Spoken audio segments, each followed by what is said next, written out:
Hello and welcome to another episode of Industry Celebrities and TAAEF. The acronym stands for Texas Apartment Association Education Foundation. Room to Grow podcast series. I'm ThatKimberly, also Kimberly D. Scott. And this is my guest today, Stephanie Graves. Hi. Hi, Stephanie. How are you doing? I'm wonderful. Me too. So I appreciate you visiting with me today. And we are going to talk a little bit about your career, how you found multifamily, and all this stuff behind, what we know as the apartment biz. Great. Awesome. I'm excited. I appreciate you. So give the listeners and viewers a little bit background where you're from and all that great stuff. Sure. My name is Stephanie Graves. I actually grew up in El Paso, Texas. Woohoo! Kimberly and actually knew each other, but didn't know that we knew each other at some point in our lives. So got in the multifamily industry in college. I was actually going to college in Austin, San Marcos, graduated from St. Edward's University. I graduated from Southwest Texas in San Marcos when it was Southwest Texas. Yeah. I went there and then transferred when it got too hard to take classes in the evening, right? Yeah. You got to have a real job. Yeah. Absolutely. Yeah. Got to work on both sides all the way through college. Yes. I get it. So as I was going to college, I was actually working for a banker in the Houston area. And I was working for a bank and I had a customer that was in the multifamily industry and he was dabbling in tax credits. Dabbling. You don't just dabble in tax credits. Yeah. You just immerse yourself in tax you credits. Have to. Yeah. So he said, hey, you provide me great service. I'm very happy with what you do for me from a financial standpoint on the banker side. Would you be interested in coming to work for me and helping me with these tax credit applications? And so I said, well, I'm going to college and I need flexibility. And he said, great, you can have flexibility. Okay. And then at some point in that process, because I had no idea what tax credits were, this was before Google. So I think I AOL'd it. So Google, back then it was MSN. There AOL, was Google. and there was an AOL, and there was right? AOL. But AOL was the dominant. Okay. Was So the I'm dominant. pretty and sure. Yahoo, I think, was out there at the time. I'm pretty sure I went to AOL and searched tax credits and then was like, oh yeah, this isn't bad. So started that. And that's how I got my foothold in the multifamily industry. I started on the developer side. He was a developer. We were buying properties, Section 8 based properties, and we were converting them into tax credit properties and conventional. And that's how I started my adventure in multifamily. Wow. That's an adventure. So you went from the service and banking, customer service industry into multifamily. That's amazing. Yeah. Much different. You hear lots of stories of I needed a part-time job and I got a free apartment. Yeah, absolutely. Right? But yeah, I think people don't tell their story enough about how they were recruited or maybe it's kind of in the back of their mind. And so it just doesn't come to the forefront. So they say they fell. Yeah. But really, that's an amazing story. Yeah. You're dealing with people. Yeah. So it's the same almost. Yeah. And it was an adventure, certainly. Started that process. So I learned that part of the business before I went into the other aspects of the business. Okay. Mm-hmm. And customer service was basically your foundation. Absolutely. Absolutely. I mean, you have to pretend like you like people and hopefully like them a little.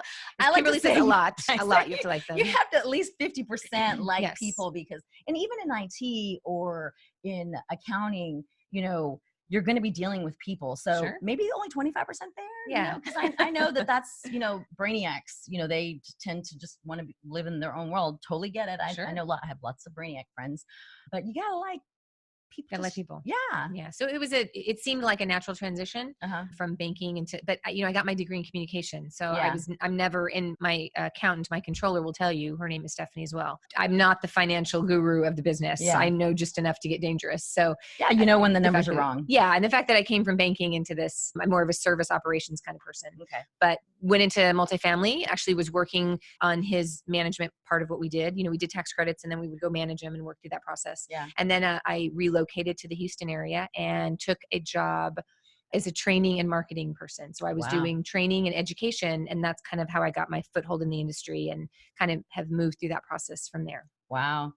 And would you say that because of your training in the banking world helped you within multifamily? I mean, because I know like being a Brinker manager and the training I had to go through with them, which had to learn every position in the house, which helped me to speak to, people I didn't know, work my way through making sure resolve, a problem, find a solution for things, throughout the day. Sure. Definitely helped me in my career today. Where do you think that Well, banking is, lots of that. numbers, but the main part of what we do is people, right? Same with banking is that, now much of what they do is automated, but at that point it was very much a service and sales game. Yeah, absolutely. Wells Fargo will tell you that it's very much a sales game. And so those basic sales skills of determining people's needs, meet and greet when they walk into the branch. Yeah. Acknowledge them by their first names. Absolutely. Maybe. Yes. When they call you, be that friendly banker, so meet and greet, making sure that you're determining people's needs before you try to sell them something, right? You want to determine what they need before you try to sell them something at the end. Yeah. And then demonstrating your products. All of that sales cycle certainly, catapulted into what we do. I mean, I still teach the basics of sales and leasing classes that I teach now. Yeah. Of those fundamentals that we learned. It's just, altering it to what we need. Financial part of it obviously was great, but I recruit people from the banking industry all the time for positions. Yeah. So service, I teach a class that's called Property Management is Easy. People management is crazy. Yeah. And so, I'm going to have to take that next time I see it at a conference. Think about how clean our properties would be if there was no people there, right? So that aspect of what we do is really recruiting and coming into this industry is a people management business. That's awesome. We could do a whole other podcast another day, which I would love to do on customer service and empathy. Yes. How to have it for the people that put food on your plate.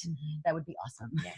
A whole other podcast. So you got recruited, and then when did you get involved in your local association, or how? Sure. Remembering the exact date, like who knows? It was a while ago. I'm certain that it was a community outreach efforts. I'm certain it was a food drive, or it was a backpack school supply, something of that nature probably brought me here.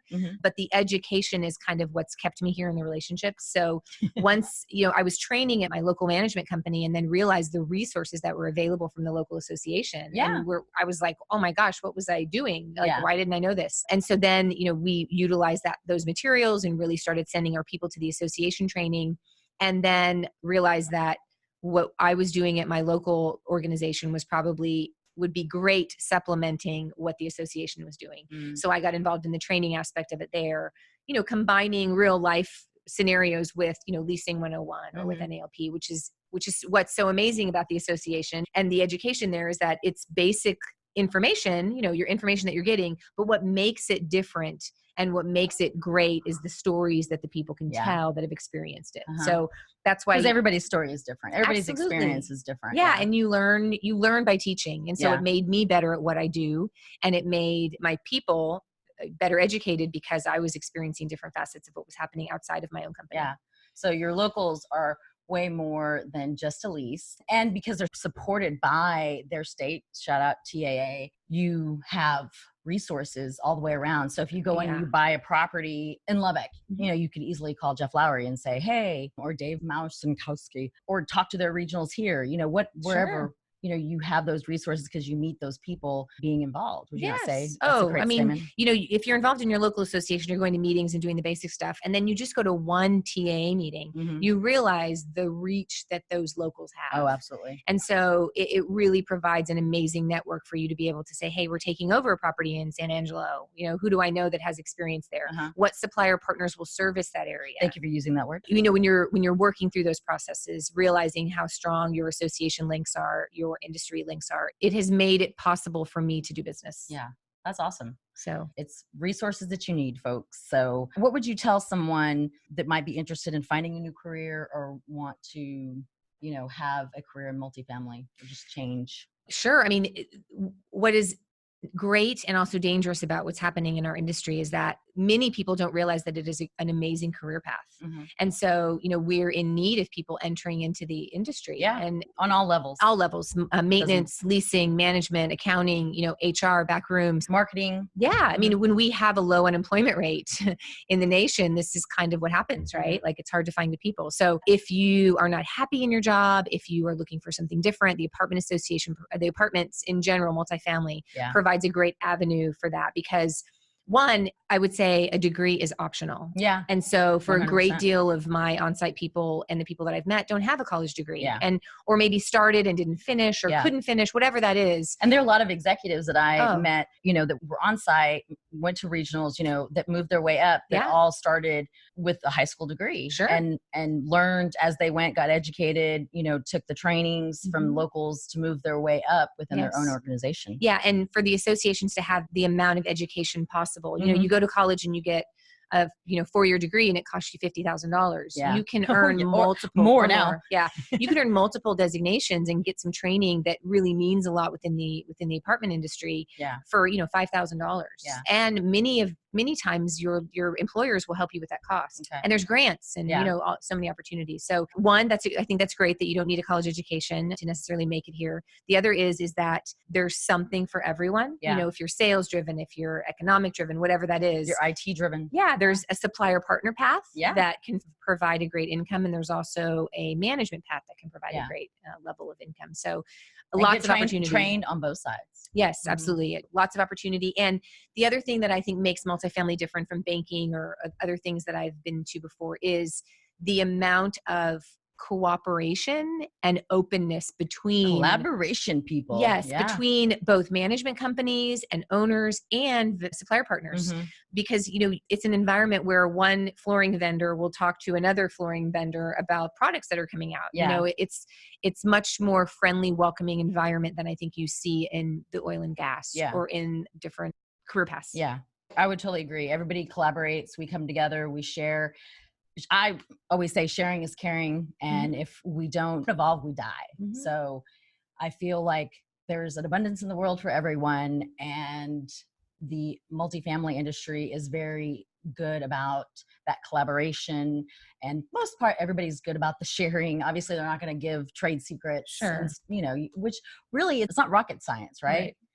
It's people, it's customer service, it's taking care of others and doing what you say you're going to do when you're going to do it. Like it's keeping to your word. Yeah. When I train classes, I usually give forms away, let's say I give a due diligence checklist or something. And, it's an Excel format, so you can edit it and manipulate it in your form. And everyone's like, how can you do that? And I'm like, I probably stole it from someone and made changes to it to make it what I wanted. So you're going to do the same. And if I give it to you in PDF, you're just going to adapt it into Excel anyway. So I would much rather just freely save you some time. Yeah, absolutely. 100%. I feel like, again, back to everybody's story and experience are different. Like you were saying, that Excel spreadsheet that you got, maybe you did develop it. Maybe you helped, I wouldn't like to say that you stole it. However, you adapted it. You adapted it to what your needs, because everybody's different.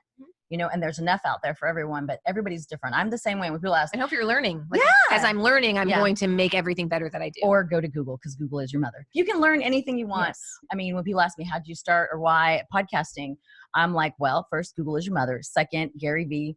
That was a quote from him. And he has a blog that he puts out, the equipment and everything else and the how and the what. And then I watched a whole lot of YouTube videos and evolved to what I have here today. So, but I send people the deck, it's little mini, probably 10 PDF document. Here are all the things that I've tried. Here are all the things that I've used. Do what works for you, test things out. But it's information that you can freely find on the internet. So what is some of the best advice you were ever given by someone, whether they're in our industry or not, and how that affected you? Sure. When I moved from banking to multifamily and then eventually ended up in training, I worked for Debbie Solzer, and Debbie had, shout out Debbie. Yes, Debbie. Debbie had some amazing advice that I share with everyone, which was, depending on the position that you're in, you need to be a little bit good at a lot of things. And so, when you're in a position of marketing and training, that's a red part of the budget. And so that's always in danger of when something happens that could get cut. And so because I came from the development side, I had lots of knowledge about the operations. And so that helped me be better at training and helped me be more marketable. So understanding the industry and multifacets, not only knowing how to lease an apartment, but understanding the collection side of it and the management side of it. Just enough to make you dangerous or to know when someone's doing it wrong. Sure. Yeah. So, it helps you support your team members. Yeah. It also helps you able to, take on their duties if necessary.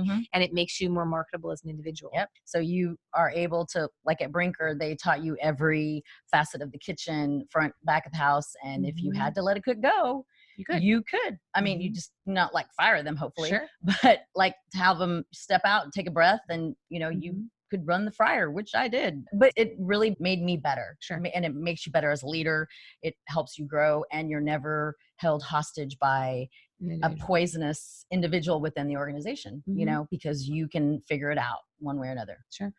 That's awesome. I can see that when it comes to Debbie being sharing that type of advice. And the other is just making sure that you're doing what you say you're going to do. Mhm. Your reputation is key. Certainly, there's positives and negatives from it being such a close knit Yeah. organization. And, positives are the amounts you can get from each other are unlimitless, but the, negatives of that are, word travels fast if you are unethical or if you don't do what you say you're going to do or if your practices are questionable. Word travels fast if you have a great reputation and you're a person Sure. of your word. There is abundance of opportunities for you if you're doing the right thing, because that's the right thing to do. Sure. It's a good double-edged sword, Yes.